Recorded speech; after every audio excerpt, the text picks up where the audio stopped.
Please stand as we acknowledge the arrival of the Honorable Prime Minister.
I now invite the Honorable Kamala Prasad Assessor, SC, to take the oath of office as Prime Minister of and to receive for Please remain standing for the playing of the national anthem of the Republic of Trinidad and Tobago. Swear that I will bear true faith and allegiance to Trinidad and Tobago and will uphold the Constitution, this Constitution, and the law.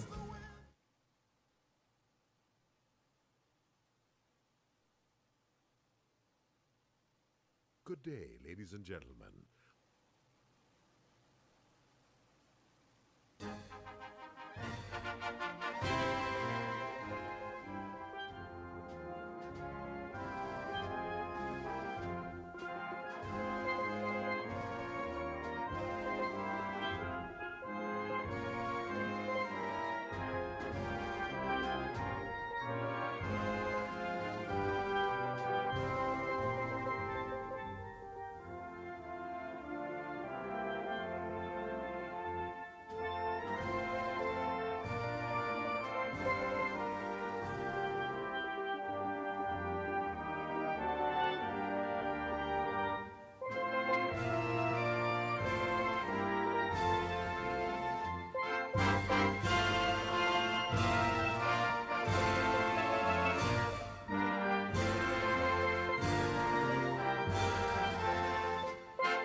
As we gather today, may this occasion stand as a moment of purpose and progress. Reflect on serving the public, a future by integrity and care. May the work we highlight today remind us of the value of dedication, of what can be accomplished when effort meets intention, and when service is guided by responsibility and respect.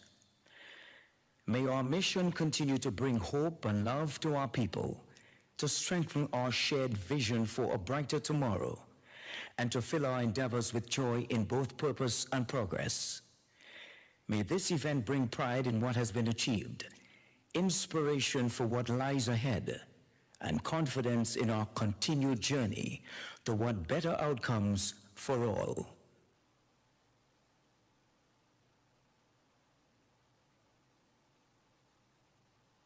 You may be seated.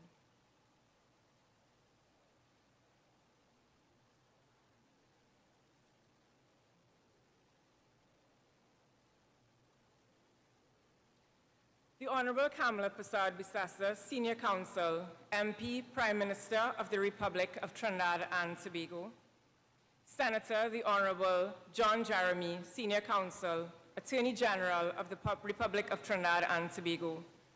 The Honorable Jolene John, MP, Minister of Works and Infrastructure, and the Line Minister for UDCOT. Senator Dr. the Honorable Kennedy Swarat Singh, Minister of Planning, Economic Affairs and Development. Members of the Cabinet and Parliamentary Secretaries. Heads of diplomatic missions and other members of the Diplomatic Corps. Mr. Ian Ramden, Permanent Secretary, Ministry of Works and Infrastructure, and other permanent and deputy permanent secretaries. Mr. Shankar Bidesi, Chairman of the Board of UDCOT and First Citizens Bank. Members of the Board, Management, and staff of UDCOT. Chairman of State Boards. Mr. Gregory Hill, Regional Investment Banker, Mr. Christopher Peter Sinclair, International Development Specialist, Captains of Industry and Commerce, representatives of the Inter-Religious Organization of Trinidad and Tobago, specially invited guests, members of the media, all those joining us live online, distinguished ladies and gentlemen. Good afternoon. I am Reina Kaulasa. It gives me great pleasure to welcome you to the official launch of the Trinidad and Tobago Revitalization Blueprint, Phase 2 of the National Recruitment Drive. We begin this afternoon's program with opening remarks from our first speaker. Please join me in welcoming Chairman Shankar Bidesi, Chairman of UDCOT and the First Citizens Bank.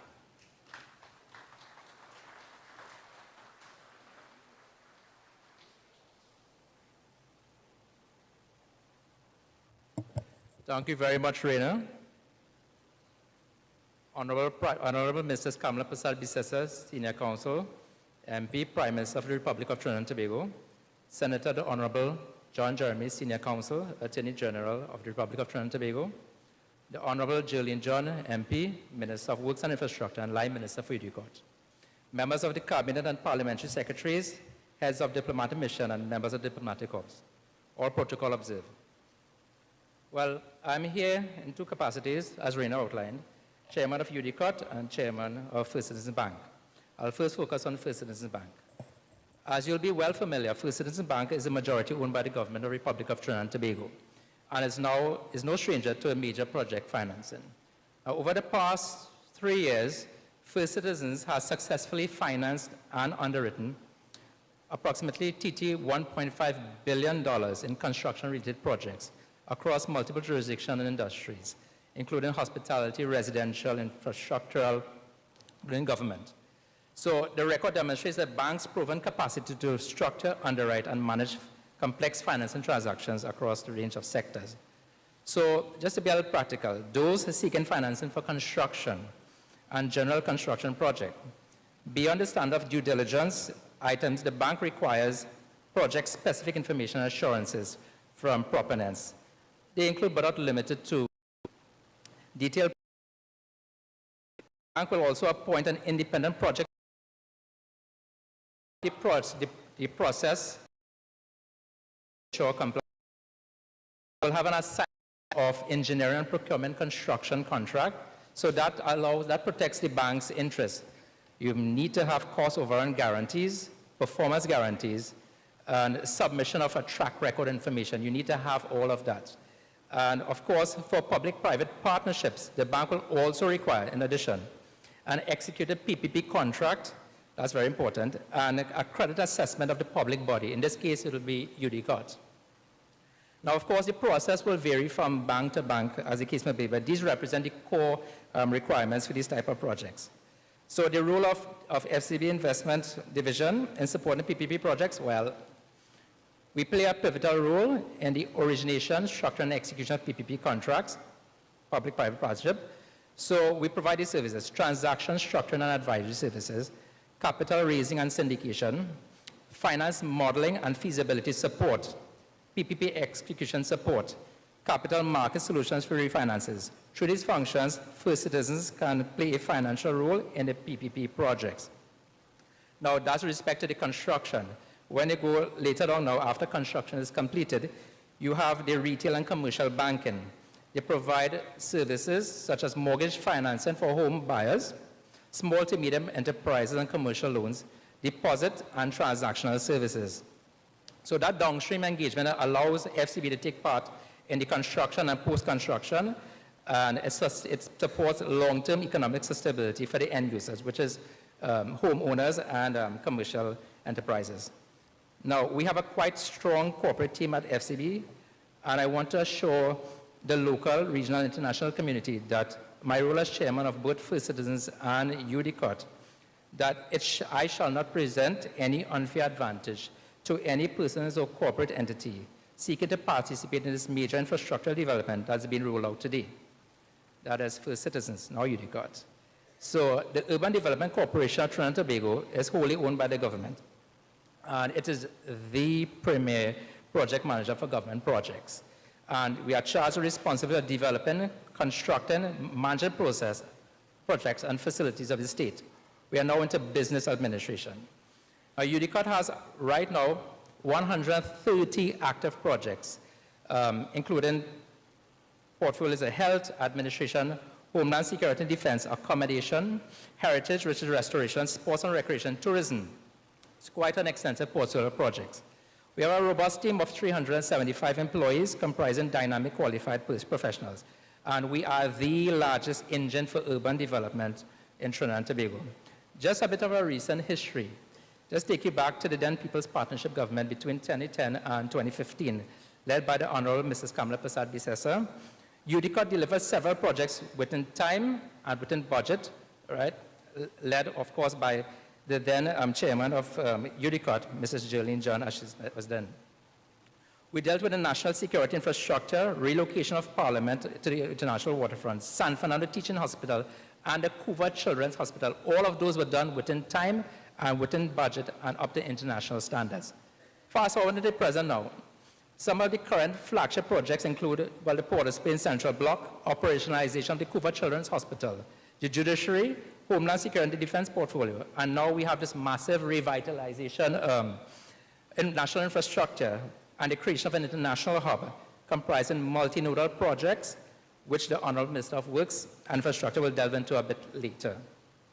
Now, this project will be rolled out in several nodes, and there will be significant opportunities for regional and international governments, large contractors, locally, regionally, and internationally, middle-sized to local contractors, banking sector, insurance sector, hardwares, retailers, distributors, local manufacturers, short-term and sustainable employment for nurses, doctors, engineers, skilled workers, cooks, restaurant staff, stevedores, accountants, truck drivers, artists, administration staff, landscapers, cleaners, surveyors, role for everyone, marketing professionals, IT professionals, parlors, security farmers, cane operators, lawyers, and fabricators.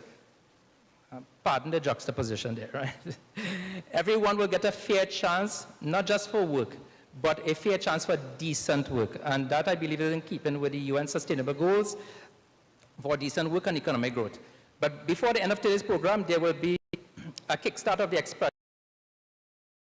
Projects will be via multi-development partnership and government to government. Be conducted issuance of the EU Commission evaluation and award. And we rest assured that UDCOT has been complying, right, to a large extent, and we're looking for optimum compliance with the Procurement and Disposal of Property Act 2015, with clear oversight by the Office of Procurement Regulations, which they are here today. So starting from tomorrow morning, 8 a.m. at Hyatt Point Fortune Hotel, there's going to be a centralized unit set up to provide information comprising the various ministries in a synergistic format to prevent delays and the bureaucracy in dealing business. UDCOT will also be there, but since it's an active procurement process, all they can do is direct it to the website and give general information. So I give my word, summing up, I give my word to the local, regional, international community that UDCOT will commit to transparency and fairness to ensure stakeholder confidence. UDCOT will be managing projects rigorously according to project schedules, and my team and I will be walking the ground at various sites from as early as 3 a.m. working with yours truly, the Honorable Minister Julian John, as our order of business. We also expect you, all developers, contractors, and subcontractors, employees, and downstream industries to work hard, smart, and in a highly disciplined manner. UDCAT will be demanding performance and value for money, and we will be holding all investors and contractors to account. So, to end, I cannot overemphasize that this national project would not have been possible without the countless hours and its enabled spearheading by the Honorable Minister Julian John and the strong commitment, the vision, and drive and leadership of the Honorable Prime Minister, Mrs. Kamala Persad-Bissessar. Thank you very much.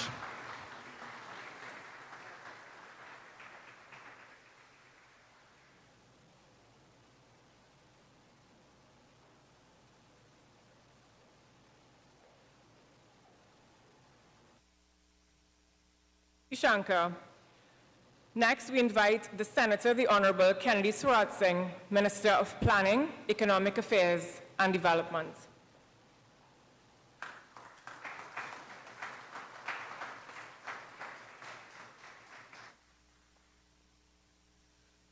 Yes.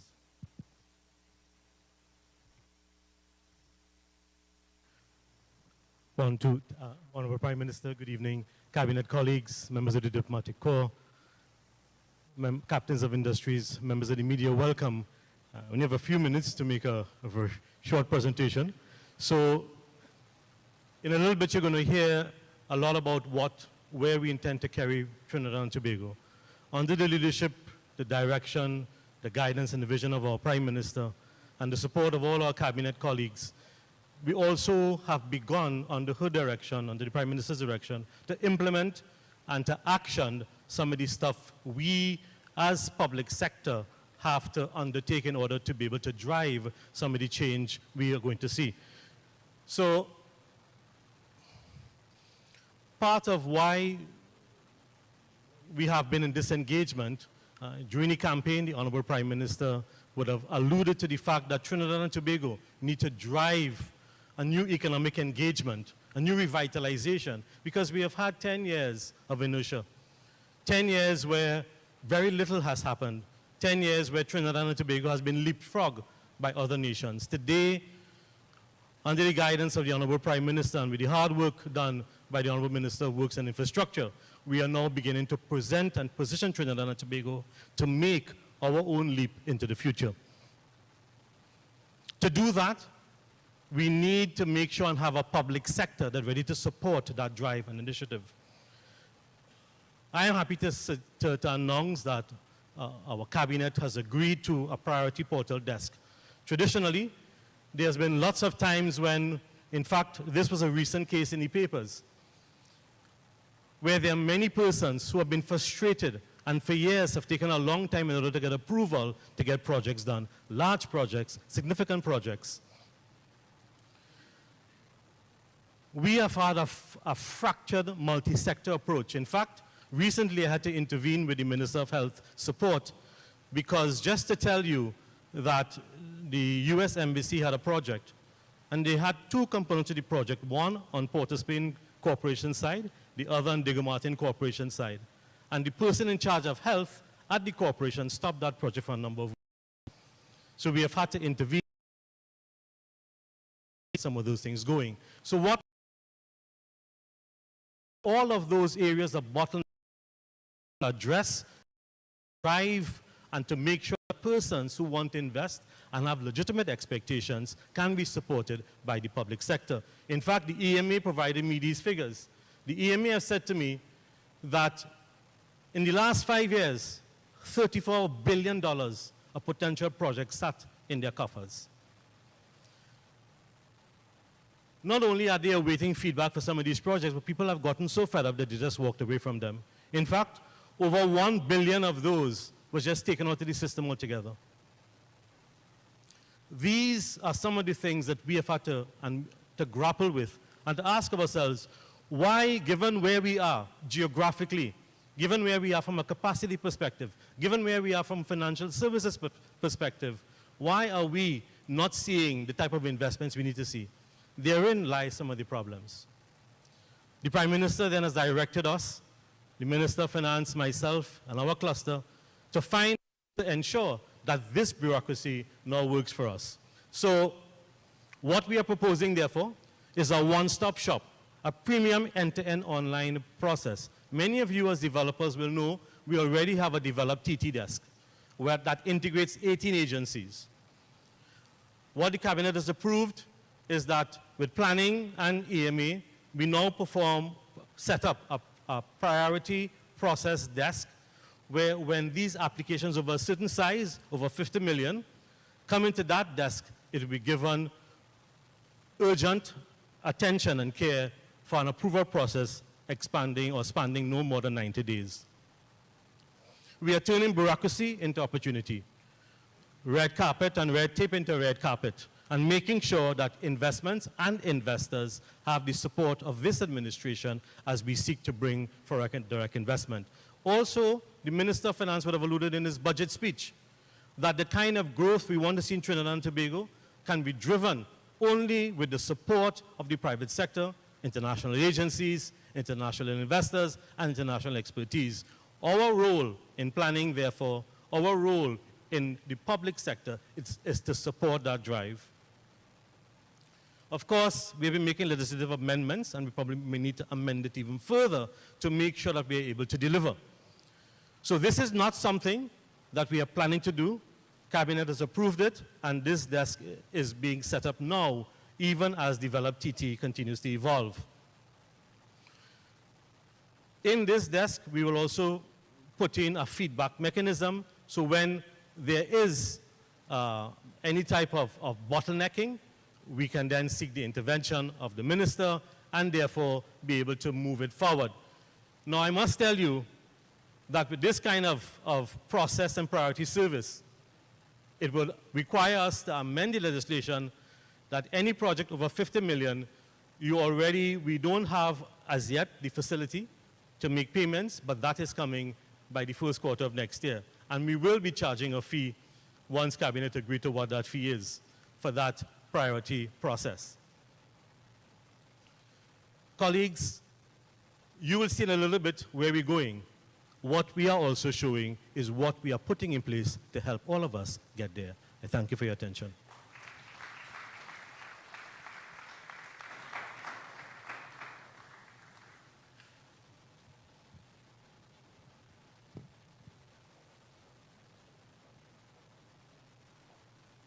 Thank you, Minister Swarat Singh. Now please welcome Mr. Gregory Hill, Regional Investments Banker.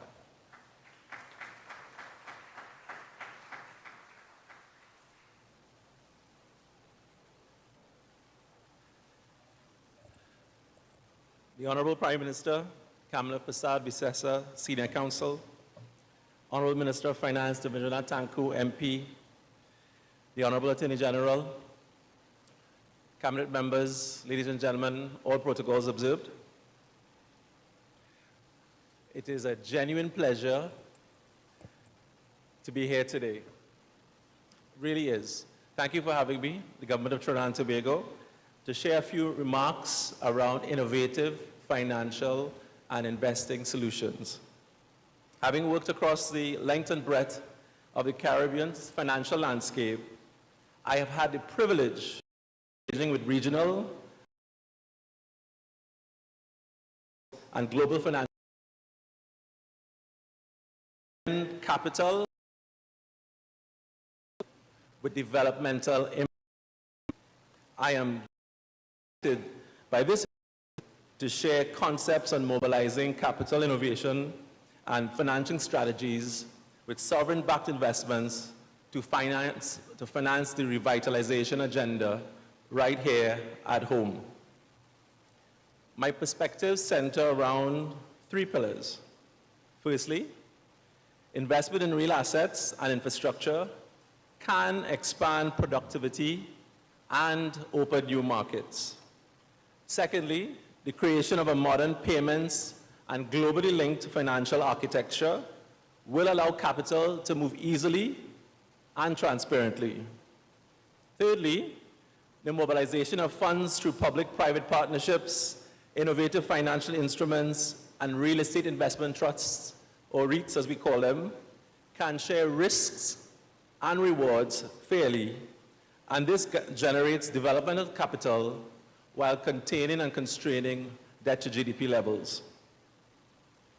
Ladies and gentlemen, Trinidad and Tobago's debt is investment grade, and its capital markets, both equity and debt, provide a credible base for local and foreign participation.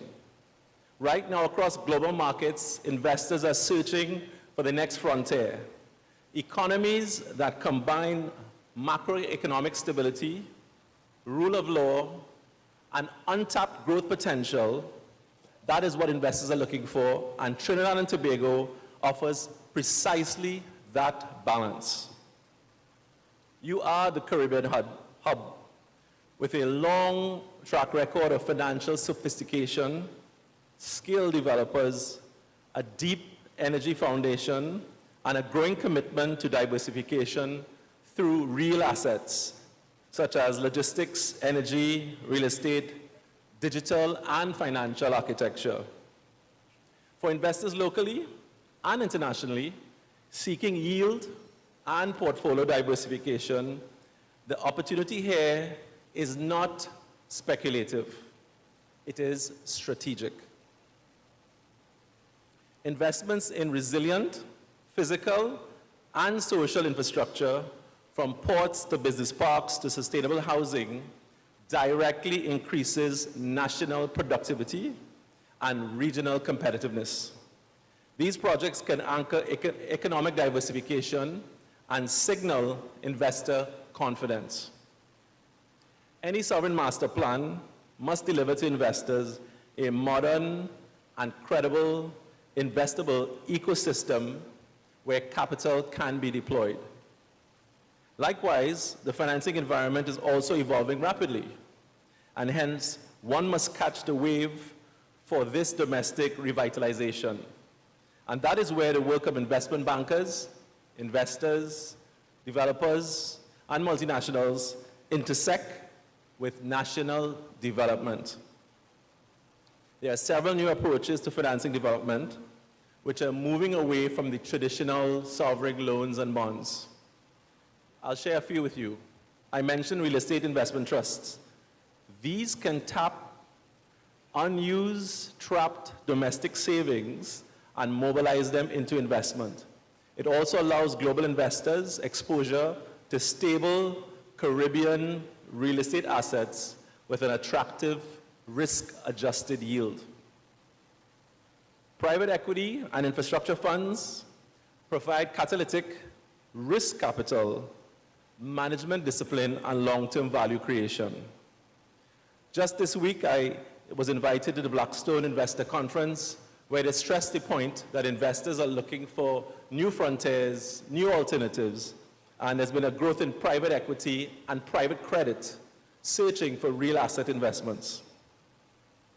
Corporate and project debt instruments, these can be syndicated across local and international lenders and allow projects to attain scalable, cost-efficient capital.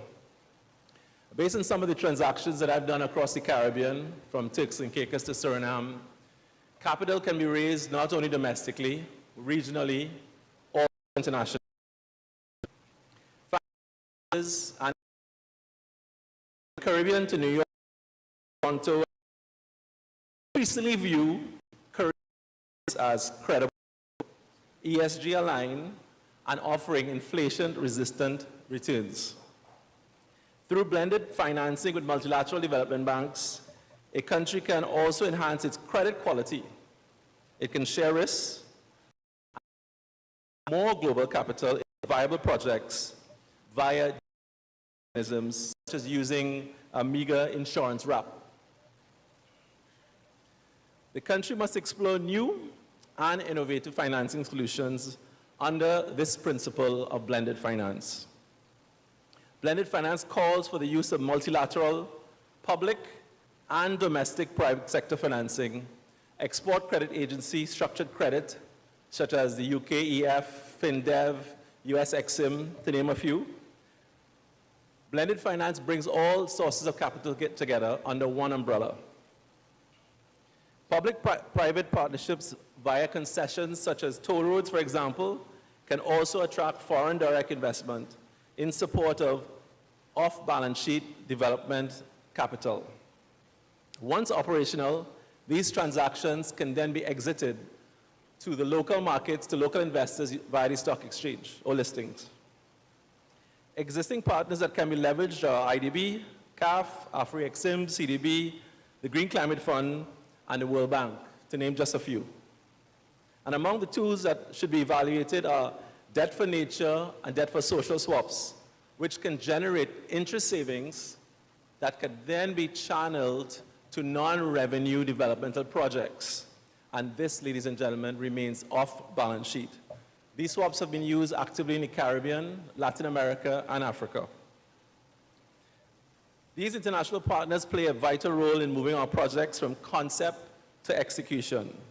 They can drive project preparation, strengthen procurement, and bring technical expertise that reduces costs and improves delivery of resilient national projects, and therefore are a key ingredient in the blended finance cocktail.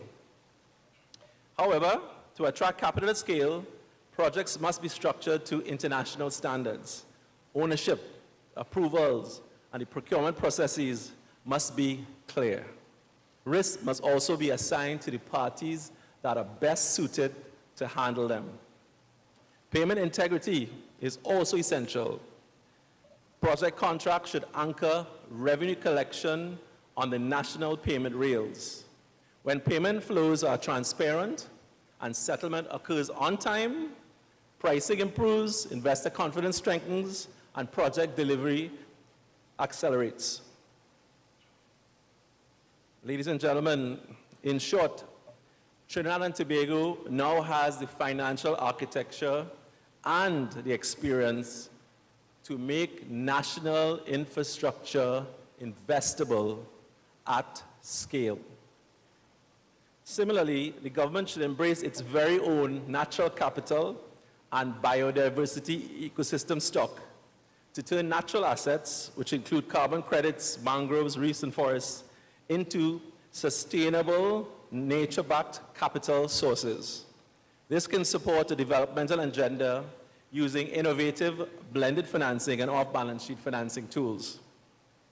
Trinidad and Tobago is an asset-rich nation situated below the hurricane belt that needs to act accordingly.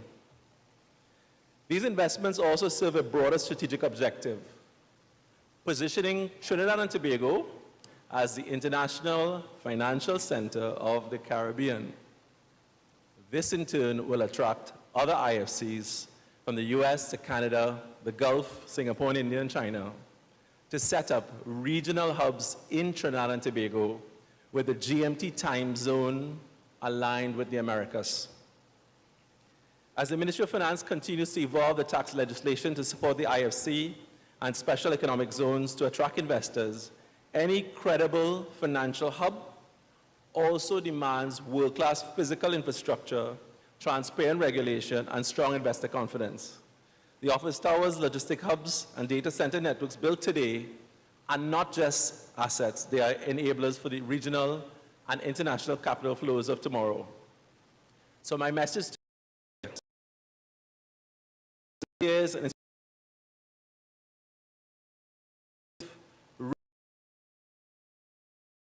economic diversification and national. By working together, government, private investors, and multilateral partners, vision can be converted into tangible outcomes, deepen Caribbean capital markets, and unlock a new era of sustainable growth through the development of real assets and the creation of a new sustainable asset class right here in Trinidad and Tobago, worthy of global investment.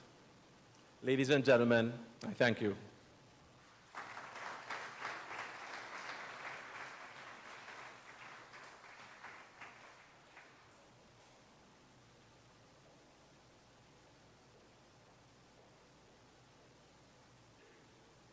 Thank you, Mr. Hill. Our next speaker is Mr. Christopher Peter Sinclair. I hope I got that right. International Development Specialist. Welcome.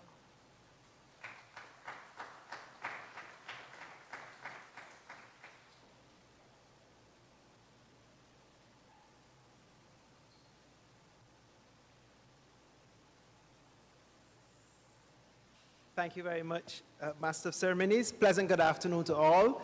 The Honorable Kamla Prasad-Bissessar, Prime Minister of Trinidad and Tobago, the Honorable Attorney General, Senator John Jeremy, my very good friend, Minister Sarak Singh, Senator Sarak Singh. We go back a very long way, both in Trinidad and in Barbados, of course.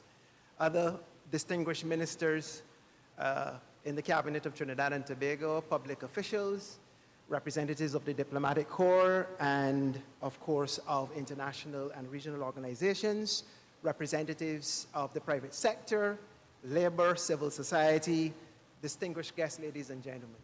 Since my very good friend, Mr. Hills, told 2 minutes from me, I'm going to try to be as brief as possible so that we can get back on track.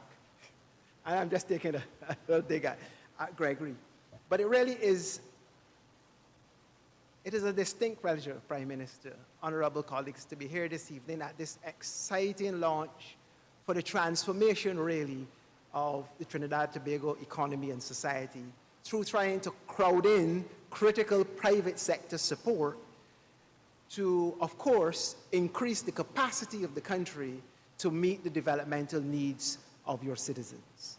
In my most recent incarnation, I am a consultant working with the Inter-American Development Bank, brought in to design, quite coincidentally, a project preparation coordinating mechanism to assist our member governments, including Trinidad and Tobago, I should say, particularly in this case, Trinidad and Tobago,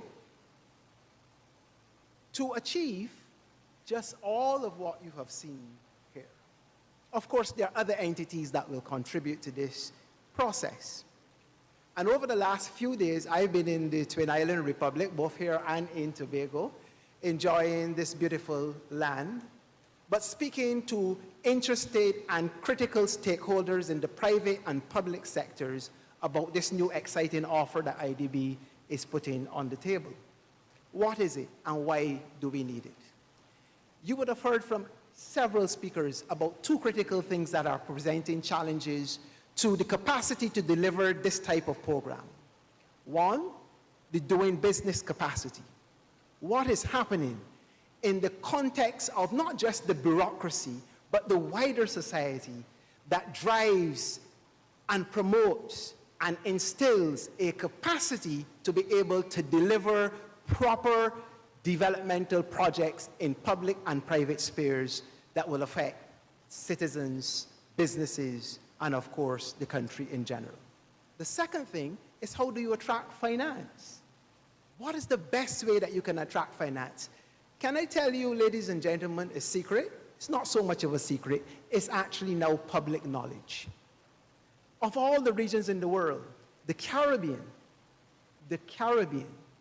is falling significantly behind in attracting international finance. Why? Because investors are saying it is not because we invest in countries, it is not how it is not because there's not and profit. It is that the projects are not well prepared, are not properly structured, or are encapsulated in massive bureaucratic structures that do not allow for the penetration of businesses to be able to do projects at a scalable level. And so the IDB was asked by its governors and its stakeholders to assist in this process. And they invited me to assist in helping them to design that. And we have come up with a service offering that we are putting before all of our members in the Caribbean, and including those in the OECS that are not members through the Caribbean Development Bank. Today, I want to tell you what this service is. One, it is to assist you in getting your projects from ideation and conceptualization straight through to successful implementation by providing the best technical resources, expertise, and knowledge, not just from inside the bank, that's where the coordination comes, but matching that with the best global expertise externally, and put it at your disposal, and put it at the disposal of your partners in the private sector, so that you can do all of the things that Gregory has spoken about and that Minister Sarak Singh spoke about in the regulatory side on the upstream, the social and environmental safeguards, the feasibility studies, the engineering studies, and on the downside, in the structuring of projects, the legal, the financial, all of those things that make projects attractive for investment, bankable, investable, and successful. And ladies and gentlemen, may I leave you with the best part of this entire process that IDB is offering, Honorable Prime Minister? We are offering it free of cost at point of delivery. So, as you move forward in this very exciting project that you have here, this very exciting program, we invite you to invite us to work with you to produce good projects that when investors see the concept, they understand that you have the full capacity, not just of the government of Trinidad and Tobago, but of international partners that will walk with you, hold your hands through the process to completion, that we can execute projects and lift, ladies and gentlemen, our capacity to deliver the best quality goods and services for our citizens. So in closing, I say, if you want to go fast, go alone. If you want to go far, go together. We are here to walk with you hand in hand. Please draw on us and ensure that we deliver on behalf of the ultimate beneficiaries, our citizens, our people. Thank you. May God bless all of you.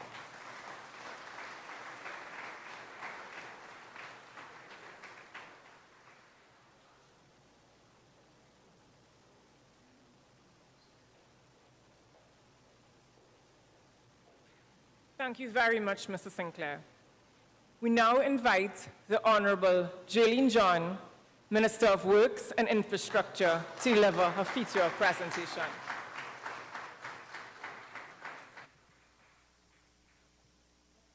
Thank you. Chairman Reina Kaulasa, Chairman of CAL. The very Honorable Kamla Prasad Bissessa, Senior Counsel, Prime Minister of Trinidad and Tobago. Senator the Honorable John Jeremy, Attorney General of Trinidad and Tobago. All of the speakers who preceded me, my cabinet colleagues, senators, excellencies, all of the protocol observed. Welcome to the Trinidad and Tobago Global Hub Revitalization Blueprint. It's been a long time coming, but as she says, have no fear, Kamla is here. In 1998, the New York Times, famous media, said, call Trinidad a tiger in a field of cats. And after that, we've been planning.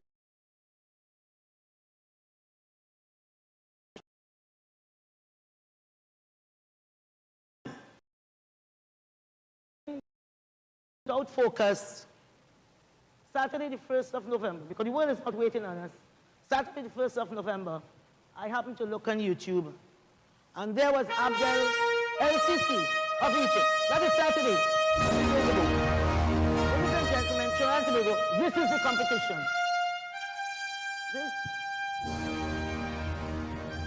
This is the competition.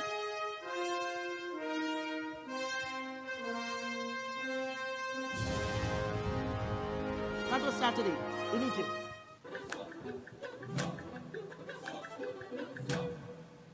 CC means business. This is supposed to, the grand opening of the Grand Egyptian Museum. They had last year 13.7 million visitors, arrivals into Egypt. This is supposed to assist them in having 30 million by 2030. That's 4 years old. This is serious business. And we can No longer. Because not only is Egypt doing what they're doing, you have Saudi Arabia and Dubai and Singapore, and all these places we like to reference. Because in Trinidad and Tobago, we have decided we are not in a race to the bottom. We are not competing against, we don't want to be the best of the worst. We want to be the best of the best. And what do we have? This is very important, being outside that hurricane belt. Strong, stable democracy, we saw that demonstrated just a few months ago, where a government changed very, very peacefully. This is important, because when you invest your money, you have to be able to get it out.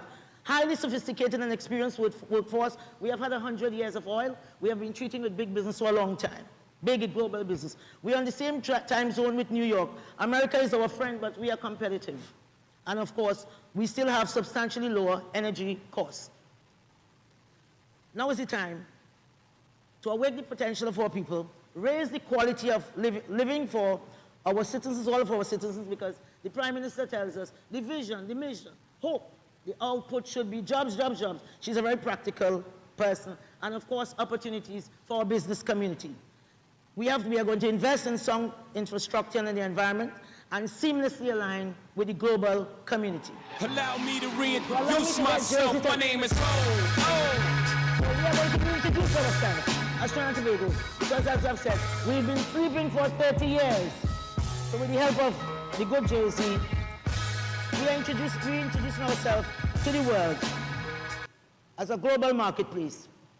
The vision, we have a very strong vision. We are very clear-eyed in terms of where we are going with our goals, our objectives and strategies, and we show that. We have a concept, and you will see this concept being rolled out. We don't have all the answers, but our concepts are clear with respect to what the fundamentals on which they stand. We have development nodes, which are large geographical areas. You would have heard Mr. Sinclair talking about scaling up. We are scaling up. And of course, themes, we have implementation on the way forward, a suggested implementation on the way forward. And of course, this is very intentional and aspirational. Welcome to the future of Trinidad and Tobago. And as our Prime Minister said, the revitalization blueprint, the Trinidad and Tobago Global Logistical Hub, is a government vision to kickstart the economic expansion of Trinidad and Tobago, while strategically and intentionally stepping away from total dependence on the energy sector. It's still important, but we are going to step away and create a country that is safe, equitable, attractive, and functional. Achieving this vision will take all of us, and that is why there's such a diverse mix in this audience today, to make our country more relatable, sustainable, and fair for our future generations. And now with respect to our blueprint, it is not just talk. We are ready for action. Diversification, yes, it takes a plan, but diversification takes action. And that is why we are here today. And basically, we have the project design rigor and cyclic workflow. Each structure plan there that we have proceeded through iterative cycles of design rigor to ensure that the final product is best quality.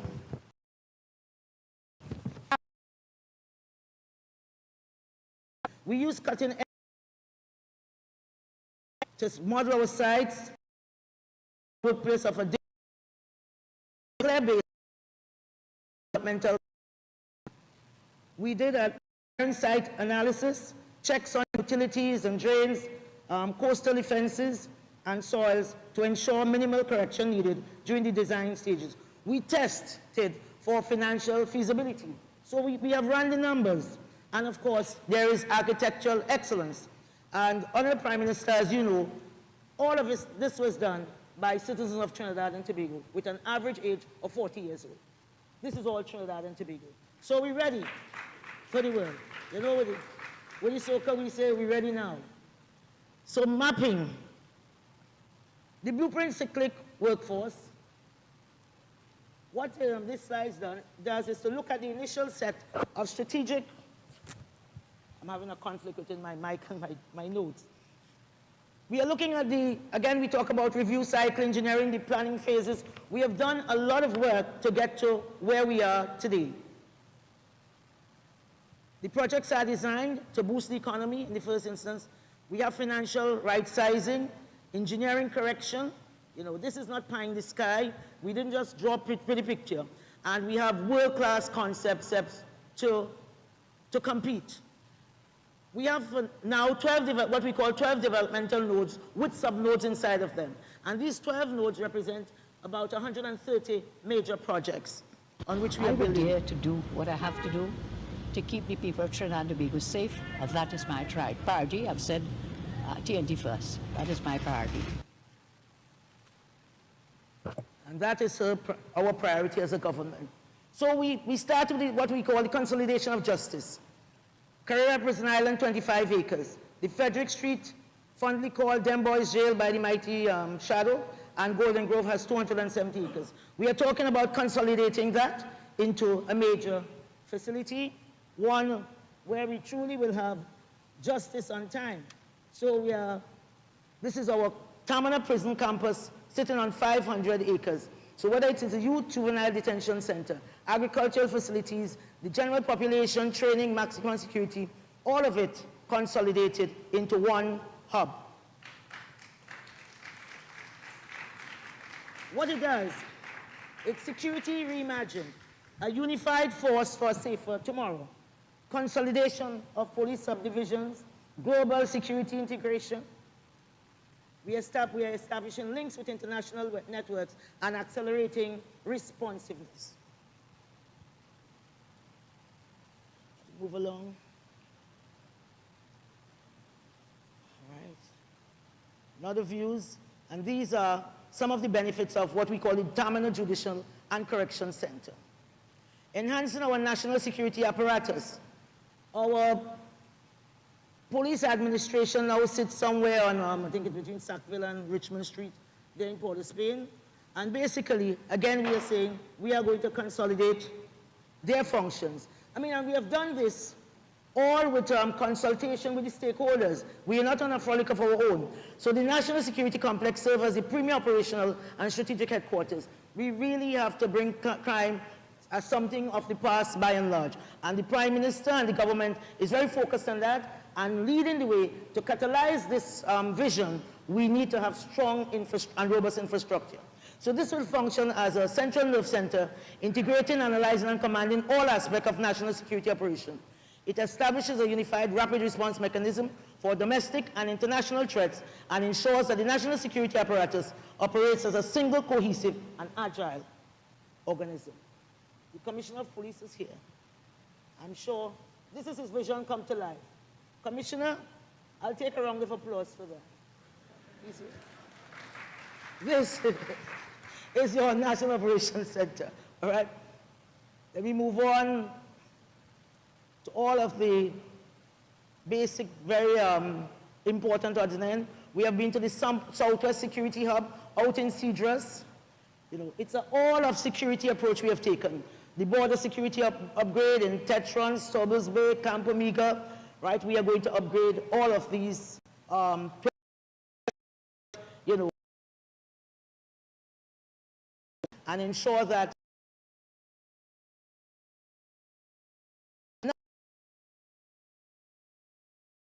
I'll show you. Total water of 2 miles and development site area of 400 acres. If we work together and we work hard, we can achieve this in the not too distant future. So the blueprint for transforming how we live, work, and travel, there's a historic district called Plaza San Carlos, right? And that is 1.3 million square feet of functional destination and retail service space to attract shoppers and so on across that waterfront. We are proposing a 5-star hotel and conference center and amphitheater, Health City South, in just around 2014 or thereabout. We would have repurposed an admin building into a 216-bed tower in San Fernando, but that is still insufficient. The Legacy Hospital that is now operational, it was the intention to convert that into a medical school. It is now the intention, again, to do that. And of course, we are looking at 1,800 residences along the waterfront, the San Fernando waterfront. to San Fernando. Last train to For San those of us who have Fernando. lived long, And if you miss to have a repurposed train, right? Just circle that hub. That it's really, again, it is what, when people come here, what do they see? We have to ensure that the experience is seamless, right? This is another look at all of the infrastructure and concepts that we intend to put there. And of course, we're looking at open-air district shops, cafes and dining spaces, multimodal transit hub, etc. Right? And these are other views. That is the suggested conference center. You know, our people are very creative. They have it in the form of a turtle. I tell people I'm from Charlottesville, and when Trinidadians will pet turtle in Charlottesville, we turn them over and eat them. Yeah. Where I'm from. Okay. All right. Good. So this is what the concept for the hotel, the waterfront hotel, 250 bed. And again, we have to look at the class of hotel we are looking at, and we are saying the stars, 5 stars, because we want everybody to come to Trinidad and Tobago. 50 marina berths, restaurants, spas, rooftop gardens, etc. This is about, we are talking about our health city, and in our Prime Minister's presentation, she will go through some another point of view. So I'll just race along. All these are the suggestions citing. All these lands are already there. I think we are going to continue doing some additional reclamation in the very near future. So waterfront, residences, first multimodal hub, cultural center, art and culture district, and the health infrastructure. And this, what you're seeing there, that thin line, is really what I'm calling the South-South corridor, taking from the energy capital of San Fernando to the other energy hub in Mayaro, right? That's 100 kilometers of road, and that is already going out to tender. We have the first phase of that road from Taruba to Princestown already out to tender. We have this port. Yeah, you're not here for a talk shop, you're here to work. So this port is there. It was built by the Kamla Prasad Misasa administration between 2010 and 2015, very underutilized. But we are now looking to put in a phases 2 and 3 because our energy majors are telling us that they work out of, there's some inefficiencies with their logistics. So one in particular told me their laydown yard was in Chagaramas, Pointe-à-Pierre, and Lebitco. And there was a lot of inefficiencies in that. And if they can consolidate in Point Galeota, then of course there will be money to reinvest in Trinidad and Tobago. So what is there not to love? So of course this too is going out to tender. That is what Point Galeota look like. Of course it will not only service our own energy companies and the services providers, but we are looking at all of the islands around us who will need this support. Point Galeota. Port of Spain, total waterfront length 5 miles. In 2014, 2015, because we have been working on this for a long time, the lands around Port of Spain waterfront was valued at $1.4 to $1.6 billion. Now it's about $2.6 billion. The project site, 750 acres. Of Port of Spain. The new port has a capacity of have just gotten an investment from Dubai World and $750 million US, and they are now going to move from 2.2 TUs to 3.1 million TUs per annum. Go big or go home. This is 400 acres of reclaimed land, and we are looking to do a port of 4 million TUs per annum. Because currently the port of Port of Spain, they really are asleep. They do about 300 TUs per annum. The one in Pipdeco, it's about 230,000 per annum. We can't compete with that. We really need to scale up, right? So this is scaling up, where we are saying we are the most competitive port in the Caribbean, making for, not only cruise ship complex. I was asking for those cruise ship numbers. I think last year we did about 36,000. In Little Barbados, they did 800,000 cruise ship arrival last year, right? So we really have a lot of potential that is sleeping. Okay, so we are looking at, and your infrastructure matters. Along Port of Spain, if we are taking, this is from the east of Port of Spain, the Sea Lots Industrial Park, the multimodal hub, that is the PTSC site, for those of you who knows. And then, of course, we have a causeway.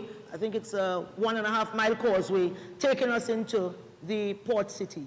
Cruise Ship Complex, Convention Center, Invaders Bay foreshore, etc. Invaders Bay. In Invaders Bay, there's about 54 acres of reclaimed land. We are going to do about another 40 acres of reclaimed land. And so this is the Invaders Bay foreshore that is very west of Port of Spain. We are talking about 300 premium waterfront apartments. You are seeing there's a mix of projects, so there's something in it for everybody. For the investor or the contractor who can build houses, or people who are interested in more complex projects like 400 berth marina docks, we are facilitating 4 5-star hotels, 1,000 rooms in 5 years, and 3,000 rooms in 10 years. After I've seen what President Sisi has done in Egypt, we probably have to scale that up a little more also. This is what we are proposing. And this is exactly to scale, ladies and gentlemen. Right? We are looking at the port city in the east. This is the Invaders Bay, so we are moving east. 25,000 person capacity convention center. In Dubai, they have a convention that goes for maybe 2 years. They do the same thing in Shanghai and in Singapore. We are looking at a 400 berth marina and international financial tower. We are on the same time zone with New York, and we intend to compete. We have a very mature financial sector, a lot of accountants and attorneys, so we are ready with the facilitatory legal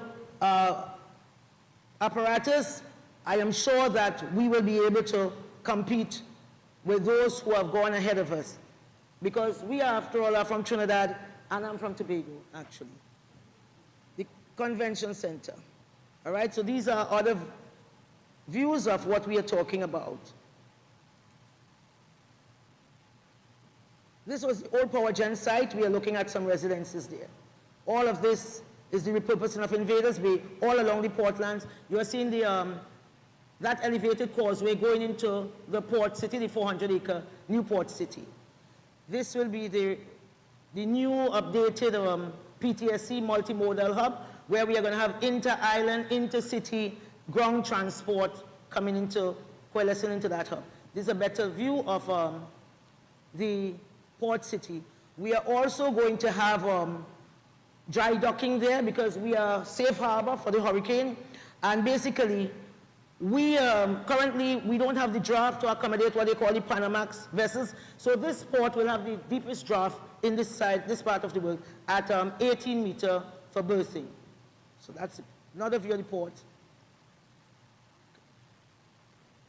Sea lots. We have not left out anybody. We are talking about, again, the industrial park there for free trade zone because it has a proximity to the port. People can come off, do their manufacturing, etc., the value added, and just take it back to the port for shipping out, and that will save on the cost. Port of Spain General Hospital, we're proposing work in the savannah. We are a very diverse country for a small country, and diversity is not our problem. Diversity is our superpower. And basically, whether it's the carnival culture or multicultural festivals such as Pago and so on, and we are looking at a museum of the future.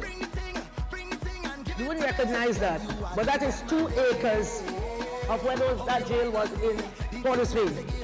Shadow called it Them Boys Jail. We are suggesting that it be repurposed into an exhibition and event hall where even young artists can go and rent a space. It's for classroom and studios, for teaching and workshop, conference facility, rooftop restaurant, etc. Carrera, repurpose. This is currently the island prison that we have. When we consolidate our jails, we'll be saving upward of 40%, $60 million per year. All right, that is now being spent in keeping prisoners housed. So this is a beautiful island where we now have prisoners. So earlier when I spoke about the consolidation at this stamina space, at 75, we are suggesting this is a concept, 75-room boutique hotel with all amenities, etc., etc. This is another view of it. And as we as we move and consolidate, this is what we are proposing that is done with the land. This now is Golden Grove, where we have one of our largest prisons. We are talking about decentralization with respect to our governmental activities, moving government from being so concentrated in Port of Spain, but more in the east, in the west, not in the west, in the east, in central, and a little bit in south. All of that. So the overall benefits, just I missed something. We are going to be upgrading our utilities. We know every time the rain floods of 4 to 5 minutes, Port of Spain floods. So we are looking at world-class utilities and infrastructure. And these are the essential bedrock of a modern, prosperous society, providing the fundamental services that power economic growth and enhance the quality of life. Right.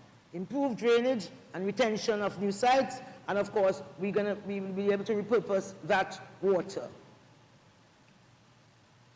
So during the construction phase, and we are talking about, we are rolling out now. We are actually rolling out today. So we are expecting that during the construction phase, that we are going to be creating over 50,919 jobs with the help of the private sector.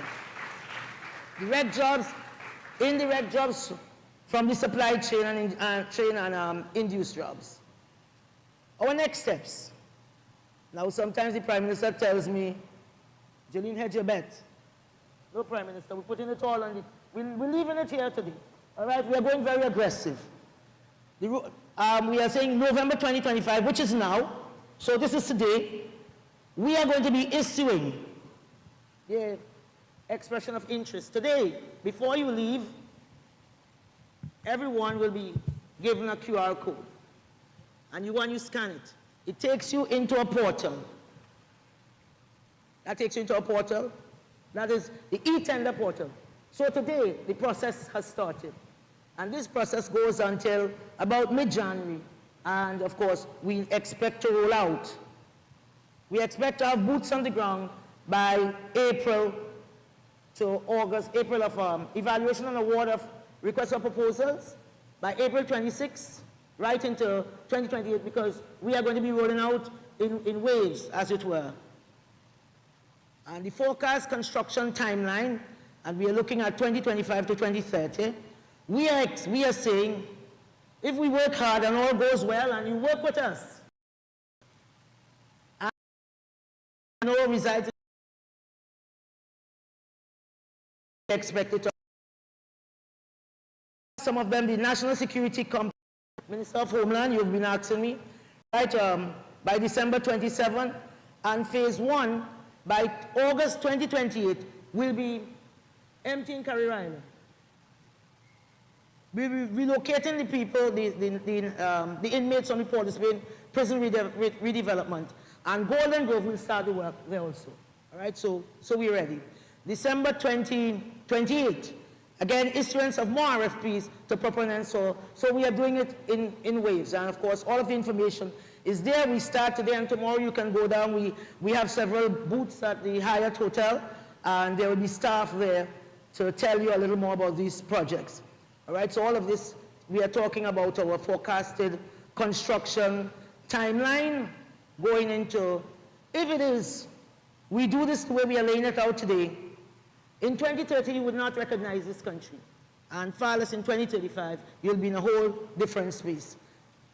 We were in Tobago this week, and we are going to roll out in Tobago when that time comes in a few weeks' time. So ladies and gentlemen, welcome to the Global Logistical Hub, the future Trinidad and Tobago. I thank you so much.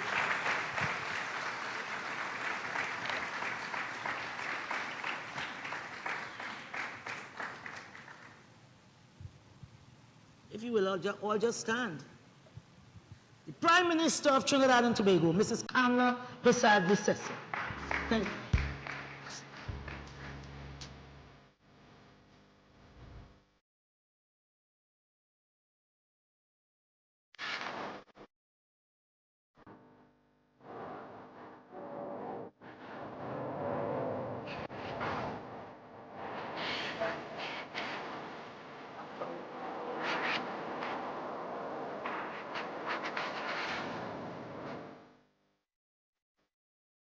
Thank you all. Thank you very much. Please have your seats.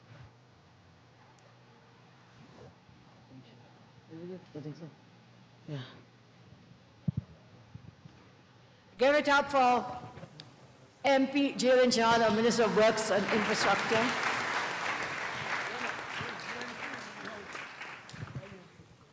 I know it's a mouthful, but we live in very exciting times, and we're looking forward to partnering with everyone here locally, regionally, and internationally as we lift off Trinidad and Tobago. So let me recognize all the distinguished persons who are here with us today. Of course, Honorary AG, Senator John Jeremy, Minister John, acknowledged, the Chairman of UDICOT and FCB, of course, Honorable Senator Swarat Singh, our Minister of Planning. I was very excited about the things you mentioned, because we have to really do better with the ease of doing business. And we have to remove those blockers that we have in regulations and legislation. I know you mentioned, to do a project in our country, we have a piece of law that you have to get some kind of approval from a person, a local government corporation in health. And that person knows nothing about construction. That person has no experience in engineering, and your project gets stuck there for the longest while. And I think you spoke of it, one of you spoke of it, what happened with the US Embassy, the building there that was stuck because of these outdated laws. So laws have to definitely change. Let me again acknowledge all our cabinet members, members of the House, members of the Senate, and our parliamentary secretaries, your excellencies of the diplomatic corps. We are depending on you, and we're hoping to use your leverage in your own countries to help us to get the investors that we need and the monies that we need. We were very lucky today that Mr. Chris Sinclair happened to be in Tobago with me yesterday on other matters related to development, and I want to thank him very much for agreeing to speak with us today. And we know, they say Trini likes freeness. Thank you, sir, for the freeness you've offered to help us get these projects off the ground. Please put your hands together for Mr. Sinclair, our Bajan brother. With us today, I ask specially projects going sector and, of course, sector. All the special invited guests who are here today, I thank you again for joining us. And as I share with you, we have changed the name of this diplomatic center. We are now calling it the Delivery Center. So today we'll share with you some of the deliverables. Thank you all for being here. We welcome you to share our government's vision for bold and transformative vision to rebuild and re-image Trinidad and Tobago. For every great project, there must be a blueprint, a clear plan. And above all, we must have a vision for a better, brighter, more prosperous future. And so it is my government's mission to improve the quality of life for all, not just for today, but for our generations to come. So even policy, every policy we craft is rooted in one principle, and that is delivery. It has been over 6 months when we took office, and I can proudly say that the promises we made are being put into action. Tangible results are already being seen. The people of our great nation place their faith and their hope and trust in my government and I, and we are committed to a renewed and revitalized TNT. I assure you, the work began on day one and continues on every single day. The Minister of Finance, the Minister of Planning rolled out our budget, a budget that was one really aimed at delivering again. And that presented to us a roadmap, that budget, our first budget, a roadmap which charts the way forward for our next fiscal year. And the question that recurs is, where will we find the money? Where will we find the money? I told you then and I tell you now, we will find that money. And that is why we are rolling out these projects together to advise you, so that you and your various organizations, that you can help us Find money that will bring money for investment, but will give you money to return back to your own country, back to your own organization. So we welcome you here today. I say for every project, there must be a blueprint, and there must be a plan, and that is the blueprint that we put out here today. So, one Lord cried, where is the money coming from? And we work together to find it. And the other cry we hear from everyone is about jobs. We want jobs. That has been the cry on the ground. That has been the cry before we came into office.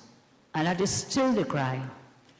And in response to those cries for jobs, my government launched really recently a national recruitment drive for the public sector. I said we received over 110,000 applications, but if you were to look at those applications for each person, it's less persons because some persons still want a job.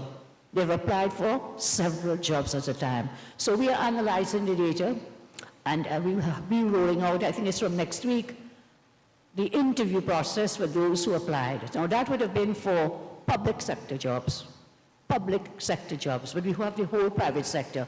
And Mr. John, when she spoke, you can see in every sector there will be more jobs to come. Today, I wish to share with you our broader vision, our diversification thrust, which will generate thousands of jobs and build a stronger and more resilient economy. TNT, as others have spoken, and we all know, especially in recent times, we are a blessed and beautiful nation. We are fortunate to have many, many strengths that make us attractive to investors and to position us as a powerful economic hub in the Caribbean. Our nation has unique national competitive advantages, and I'll just name a few of them, some mentioned already. One, we are outside the hurricane belt. Thank you, God. We are outside the hurricane belt. We are a strategic location and time zone that bridges the Americas. We have a highly educated workforce. We have affordable and reliable energy supply.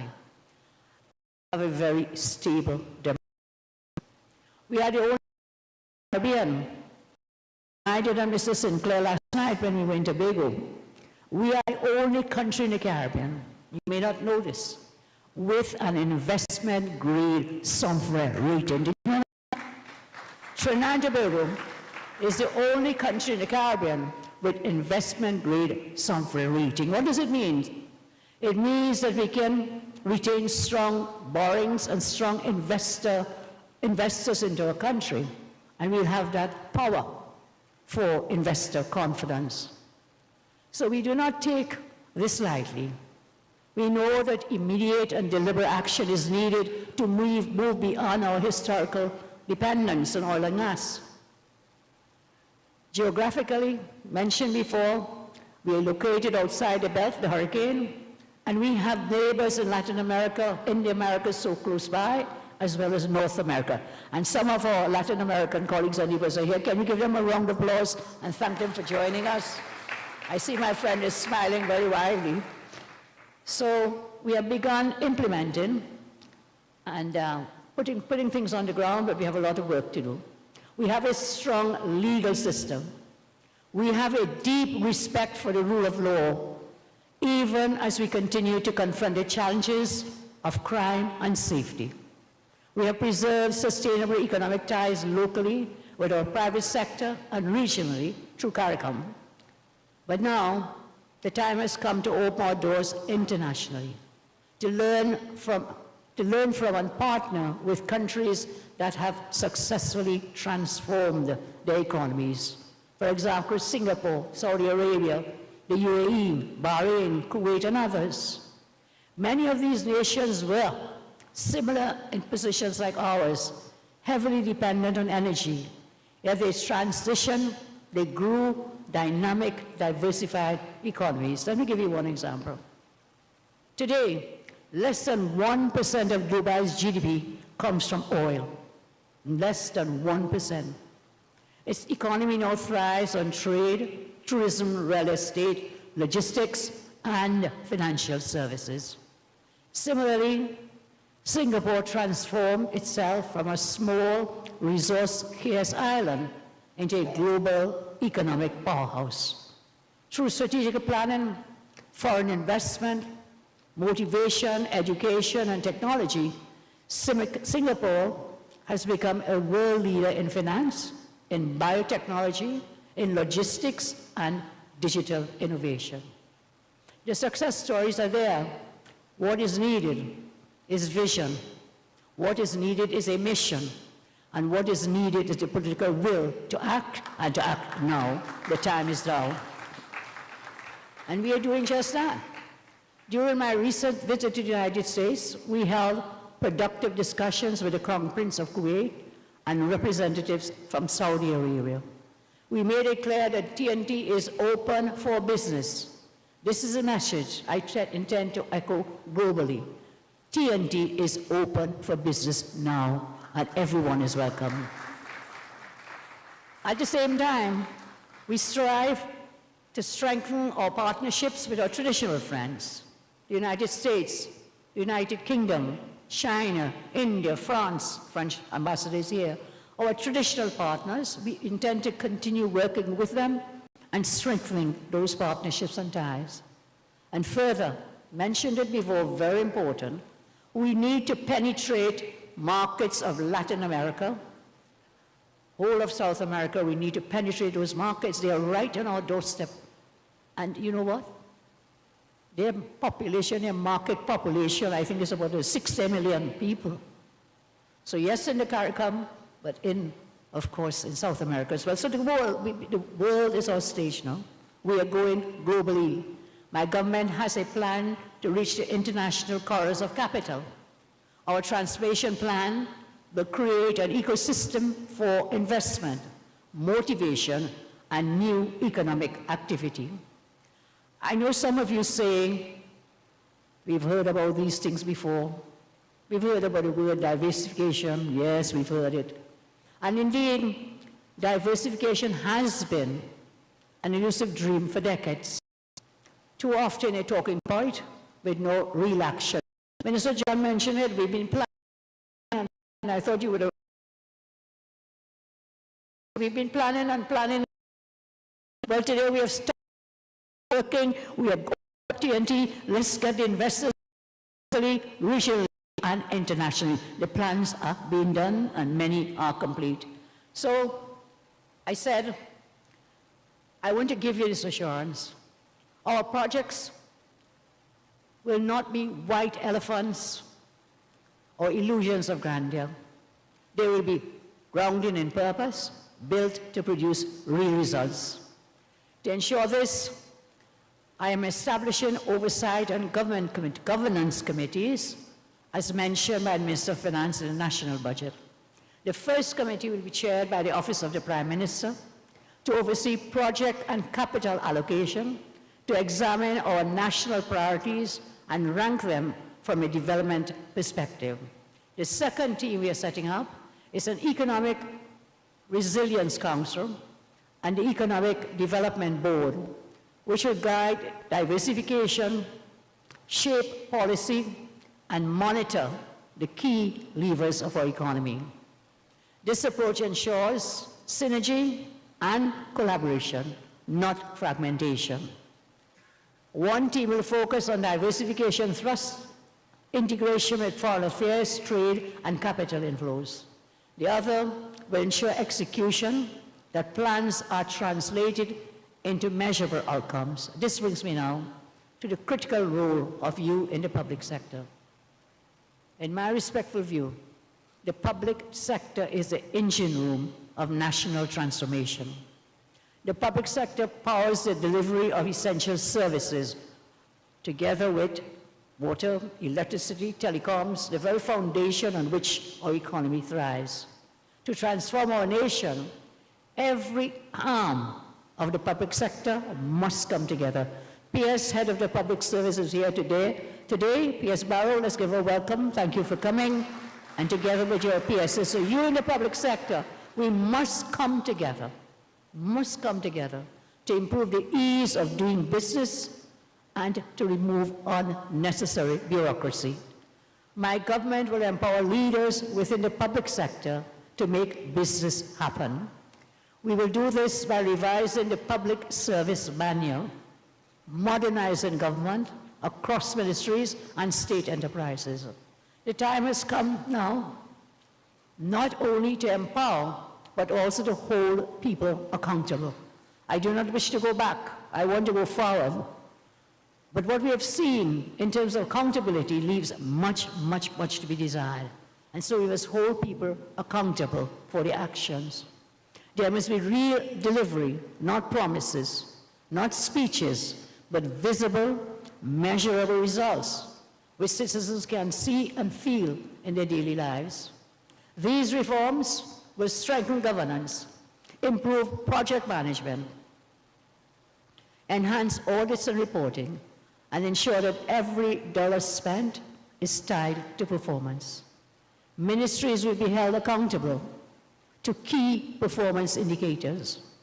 When these changes take root, they will strengthen our financial stability and lay the foundation for greater rewards, including foreign exchange generation, which we need, and at the same time, economic diversification and human development. I know we must align our economic levers and ensure that everyone, every ministry, every state agency, every worker is moving in the same direction forward. There must be no red tape, no roadblocks, and no unnecessary delays. Today, I want to assure you today that under my leadership, there will be no reckless spending, and those who do so will be brought to book. Every dollar will be guided by fiscal responsibility and comprehensive reform. TNT's energy reserves have long been the lifeblood of our nation. The oil and gas sector built the foundation of modern TNT, pioneering our industries, creating our infrastructure, and financing our progress. And yet, while we continue to harness our energy resources,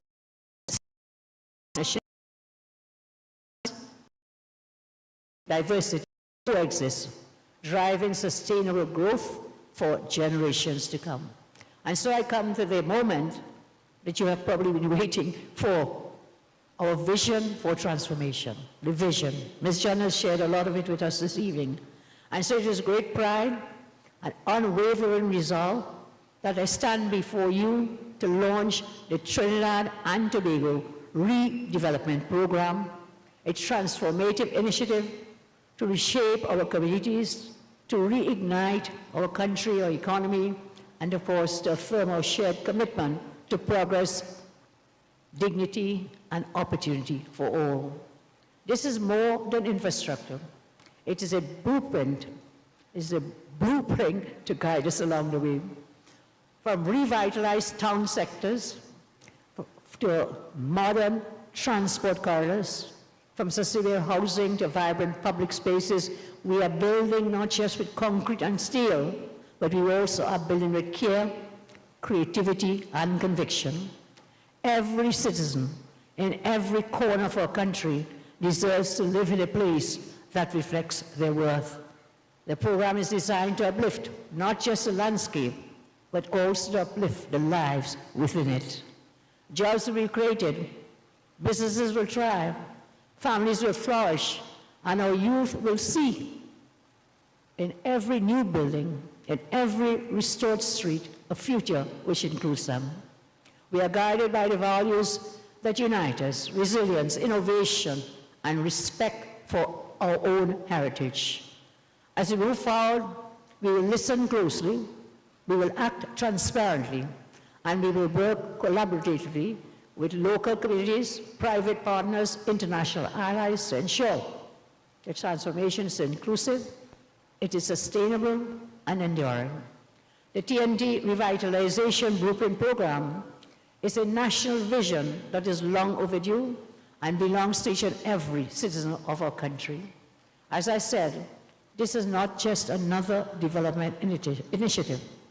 It's a strategic and purposeful diversification effort designed to stimulate our economy, expand our national capacity, and reinvigorate and reimagine what our twin island state can and must become. It is not just a vision. It is a declaration of intent we make today. We are building iconic, enduring structures that will define our national landscape, rooted in global best practices of land use, urban design, and sustainable development. These projects are engineered to last, to inspire, and to lead. They will stand out as unshakable symbols of progress and permanence, just as they are, fusing cutting-edge innovation with the soul of our heritage. We are not merely designing spaces, we are shaping the future of TNT. Every element reflects the essence of our people, our vibrant diversity, our spiritual depth, our boundaries, and boundless forever creativity, and our unwavering belief in what lies ahead. This is our legacy. This is our nation, and this is our legacy in motion, for it will be nothing short of extraordinary. Trinidad and Tobago is poised for success and greatness. Our beautiful paradise stands ready to harness the strength, all our strengths, to become the global logistical hub for marine service, for aviation, logistics, higher education, tourism, energy, and financial innovation. The program will also focus on efficiency, cost savings, rationalization through the decentralization of government functions and the repurposing of existing infrastructure, such as the International Waterfront Complex. Every dollar spent will work harder for our people. Every asset will have a greater purpose, and every community will share in the benefits. This revitalization blueprint program will generate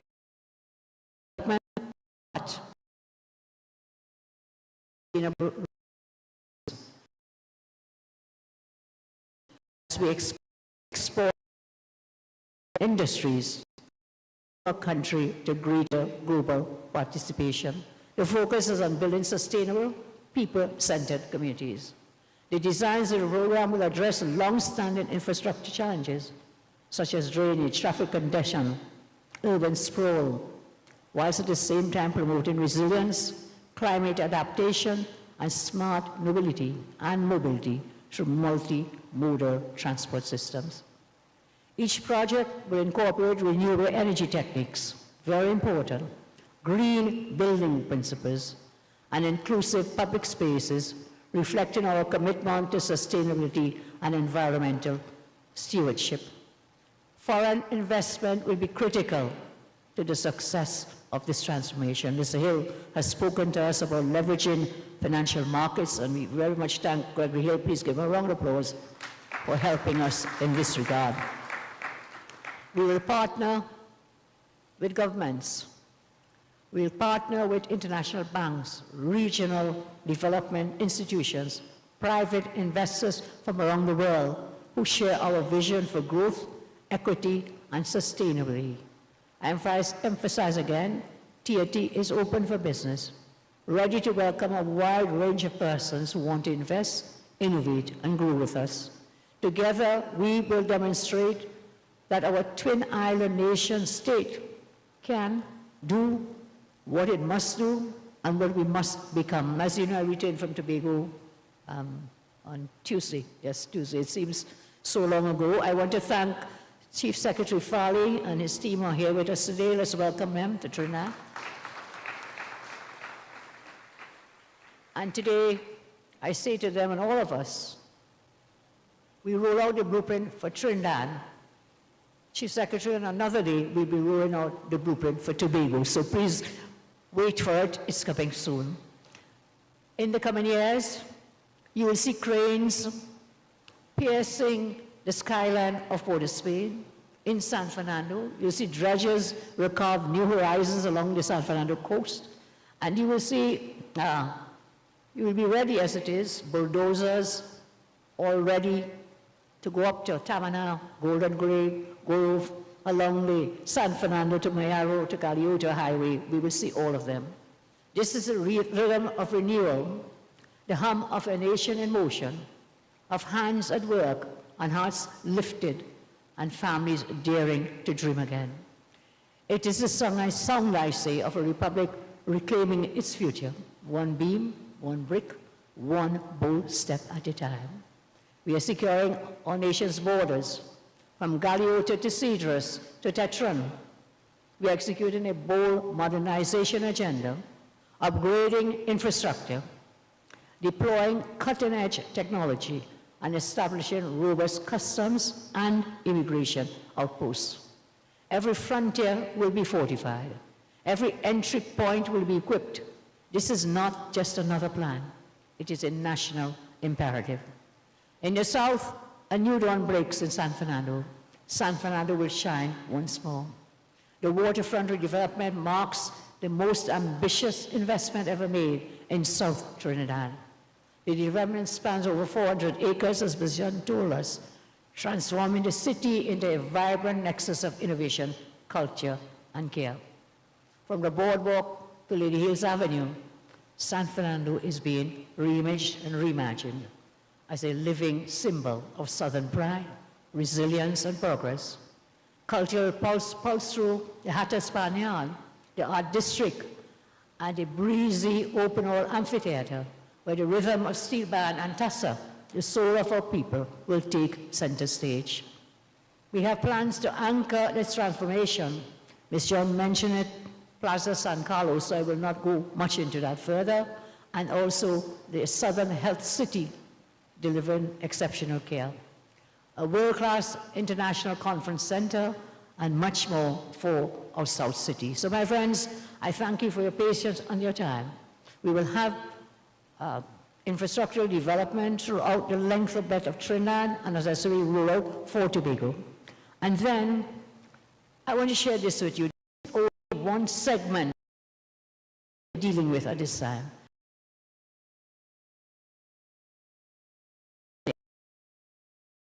The sector, you name every sector in every ministry. So today, we want to congratulate the Ministry of Works and Infrastructure for bringing this plan forward, the team they've worked with, and I'm saying we will always keep in touch with you, talk with you, and as we close here today, I ask you, we've been talking to you all evening, so keep your eyes peeled on the screen. I want you to see the vision, actually with your own eyes. So we put together a video, and we want to thank you again for the time you've spent with us. May God continue to bless each and every one of you. Thank you very much. Our future, presenting our Honorable Prime Minister with her personal revitalization blueprint of Trinidad and Tobago.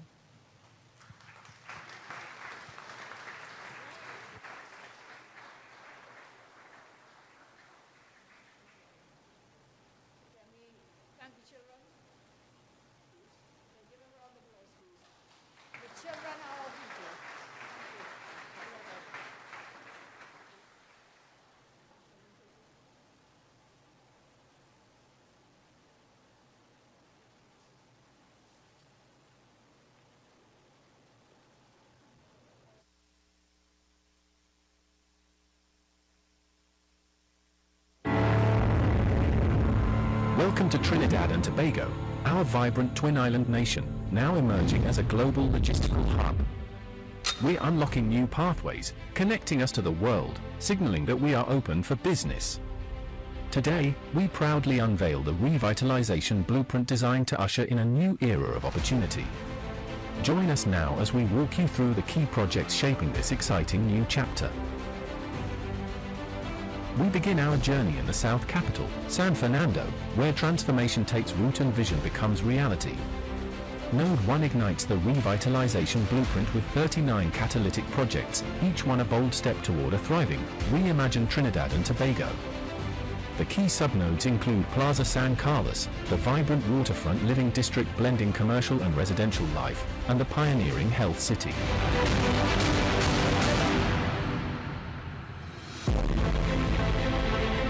Plaza San Carlos, a journey through time and taste. Step into the heart of heritage at Plaza San Carlos, a beautifully preserved historic market square that pulses with life. Now as the centerpiece of the reproposed historic district, Plaza San Carlos welcomes the arrival of the last train to San Fernando, a nostalgic tram that glides along the waterfront, offering visitors a scenic and symbolic ride through the soul of the city. This vibrant pedestrian haven is lined with charming colonnades and brims with local flavor, from cozy restaurants and artisanal food stalls to eclectic craft vendors and stylish boutiques.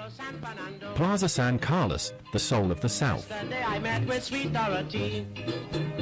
She said, tomorrow I'm joining in matrimony. And if you act... Nestled along the serene shoreline, the waterfront hotel offers a luxurious escape with breathtaking views, elegant accommodations, and world-class service. Whether you're here for business or leisure, it's the perfect blend of comfort and coastal charm. We honor our island's role as sanctuary to the majestic leatherback turtle. This cutting-edge convention center stands as a living tribute to global connections. The center welcomes international summits, corporate dialogues, and vibrant cultural exchanges, all under one roof. Wake up to the aroma of breakfast favorites and vibrant local produce. The al fresco market is the place to be. From live performances under the stars to weekend yoga and family fun, this dynamic space is the heartbeat of entertainment and activity. Whether you're catching a concert or kicking back with friends, there's always something happening here.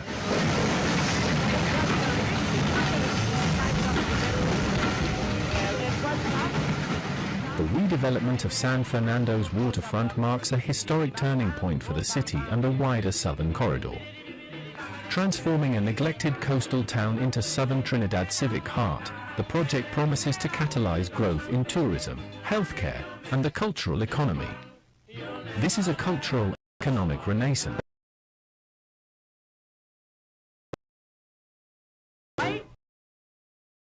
Health City, over 14 hectares, will serve as the cornerstone of a visionary precinct dedicated to health and wellness. Encompassing state-of-the-art hospitals, clinics, and medical research centers, it will foster high-skilled employment and attract patients from across the region. This strategic shift from a tourism-centric economy marks a vital step toward building a more resilient and diversified urban future.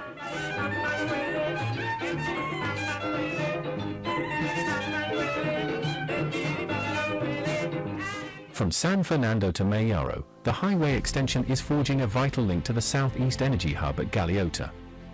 From there, we advance westward to Node 3 in Cedros, where upgrades to our Coast Guard facilities and the introduction of customs and immigration services will strengthen our southern gateway. Continuing northwest to Node 4, at Tetron, our Coast Guard headquarters, we complete the arc from shoreline to open sea, fortifying Trinidad and Tobago's coastal border security. Revitalization Node 5, Port of Spain ascends. North Trinidad's capital city is stepping boldly into the future. As part of the revitalization blueprint, 38 projects will unfold across Port of Spain. Our North capital will showcase architectural excellence, a state-of-the-art multimodal hub, new port city and industrial estate, specialized health city, a waterfront worthy of a nation's pride. Every project is designed to honor our island's natural beauty while unlocking its potential. Port of Spain's waterfront will become a symbol of progress, pride, and possibility. The revitalized foreshore will unveil a new standard of coastal living, featuring premium waterfront residencies, sophisticated apartments offering panoramic sea views and seamless access to the city's vibrant edge.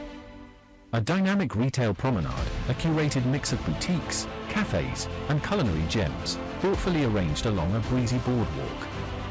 A cultural and creative pulse, more than a destination, it's a living canvas of coastal charm, local flair, and everyday indulgence. Anchoring the waterfront skyline, this visionary development seamlessly integrates a global financial center with a state-of-the-art international convention center, creating a dynamic nexus for commerce and collaboration.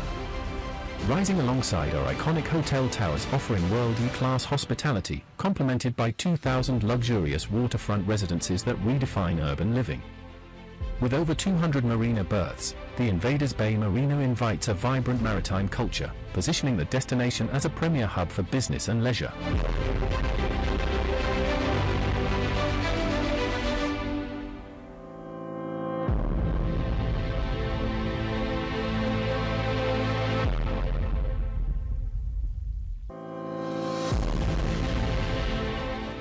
The Infinity 8 Towers.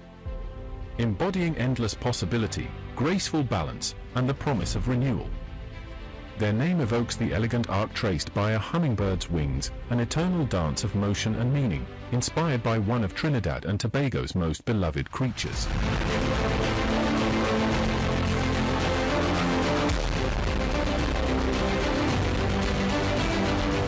Moving along the waterfront, we introduce you to our state-of-the-art convention center. Gracefully anchored on the breathtaking waterfront, our architecturally iconic, state-of-the-art convention center redefines Caribbean excellence, where visionary design converges with extraordinary experiences.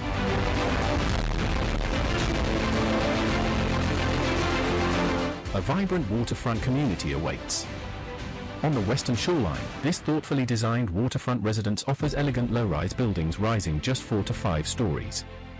Green spaces and recreational parks and pedestrian-friendly streetscapes.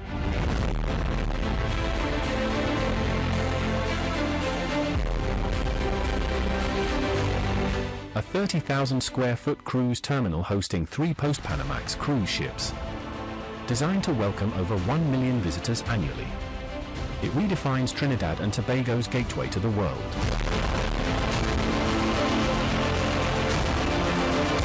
A new gateway for efficient, comfortable, and accessible transport. Connecting communities and harmonizing land, sea, and rail for fluid movement. Swift, radiant, and impossibly light, the hummingbird dances through the landscape. Passengers to greet each day with. It is a symbol of hope in motion. Manufacturing zone. Regulatory offices. Dedicated union headquarters. Designed for efficient operations and seamless logistics, the port city positions Port of Spain as the Southern Caribbean's premier transshipment hub, where global trade meets local innovation. See Lots Industrial Park and Free Trade Zone. Modernized port governance hub with enhanced operational efficiency. An international health city in Port of Spain will feature state-of-the-art towers dedicated to diabetes, oncology, cardiac, and clinical services. These will also host a world-class training center positioning Trinidad and Tobago as a regional leader in medical education and care. By fostering the exchange of knowledge and expertise among healthcare professionals and enabling collaboration with renowned international medical institutions, this initiative promises to be a transformative asset for our nation's health sector and global standing. As part of our blueprint, we're enhancing the Queen's Park Savannah with respectful, legacy-honoring upgrades that unlock its full potential. The capital is entering a bold new chapter, re-envisioning its waterfront and urban gateways into a vibrant, connected coastal district. A formidable 40-acre national security campus will dominate Mount Hope, unified, strategic, and built for purpose. It will centralize vital operations, eliminate fragmentation, and elevate Trinidad and Tobago's readiness to respond, protect, and prevail.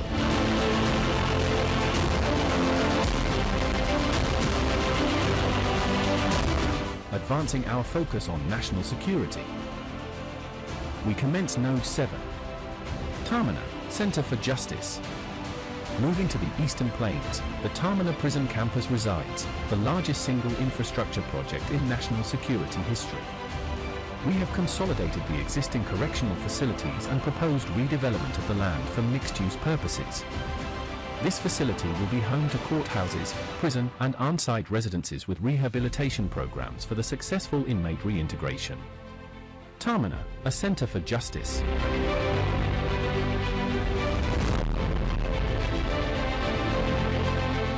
Next, we shift our focus onto the Remand Yard, Port of Spain, a cornerstone of our revitalization narrative.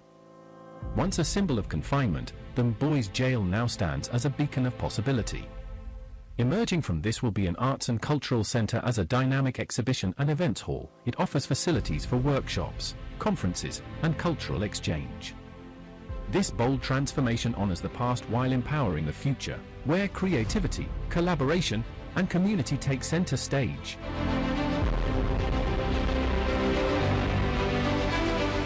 With the forthcoming integration of Carrera Prison into the Tamana program, a strategically positioned islet has emerged as available for redevelopment. This unlocks an exceptional opportunity to create a world-class vacation enclave envisioned with private bungalows, a serene marina, and an elegant boutique hotel designed to captivate discerning travelers. From isolation to inspiration.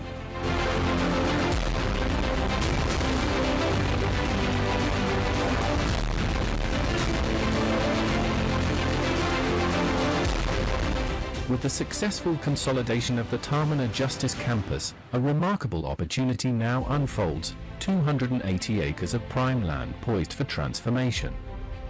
This isn't merely excess space, it's a blank canvas for national advancement. We envision a vibrant fusion of residential and commercial development that will serve our people and ignite regional prosperity. From welcoming homes to bustling enterprises and inclusive community spaces, every square foot will be shaped with intention.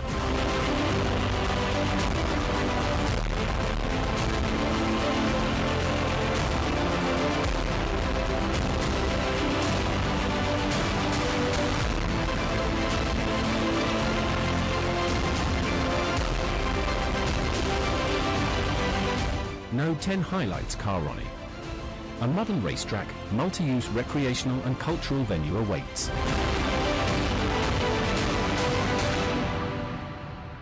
We are proud to unveil Node 11, the central government campus. The aim is to decentralize ancillary government services by our bus incorporate the this development will serve as our new central capital city.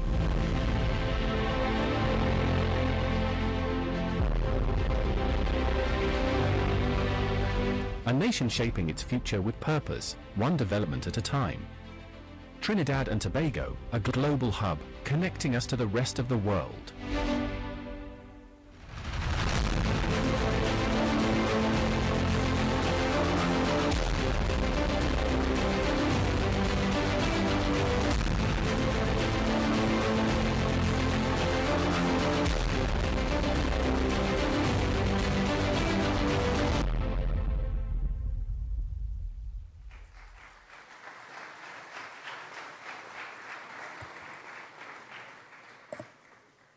Thank you for that remarkable presentation, and thank you, Honorable Prime Minister.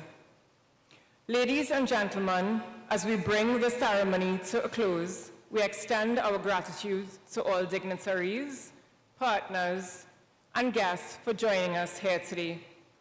I now invite the members of the Diplomatic Corps, along with the guests seated in the front row with the Prime Minister, to make their way to the lobby for the ribbon-cutting ceremony and the official opening of the EOI room.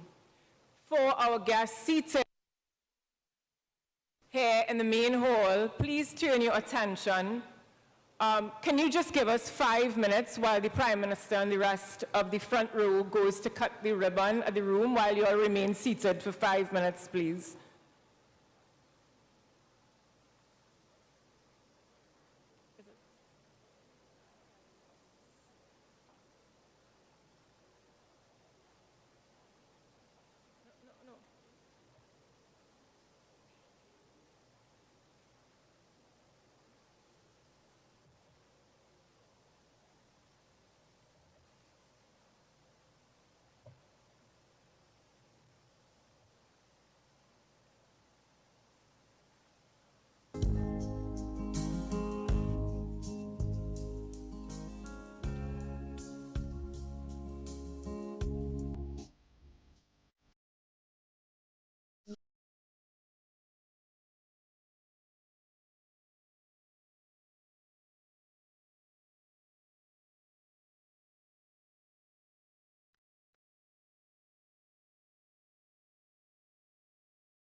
The winning numbers in the National Lottery online draws for Thursday, 6th November 2025. At 10:30 a.m., play with the number 24, Queen, Mega Ball and Mega Ultra Ball called with the Parang Ball. Playway jackpot, the numbers 36, 22, 5, 4 and 35 in any order. Pick 2, the numbers 11 and 29 in that order. Pick 4, the numbers 3, 3, 9 and 7 in that order. And at 1 p.m., play with the number 2, Old Lady, with a white ball. 1 white ball and the Parang Ball to go for the next draw. Playway jackpot, the numbers 25, 3, 14, 23 and 34 in any order.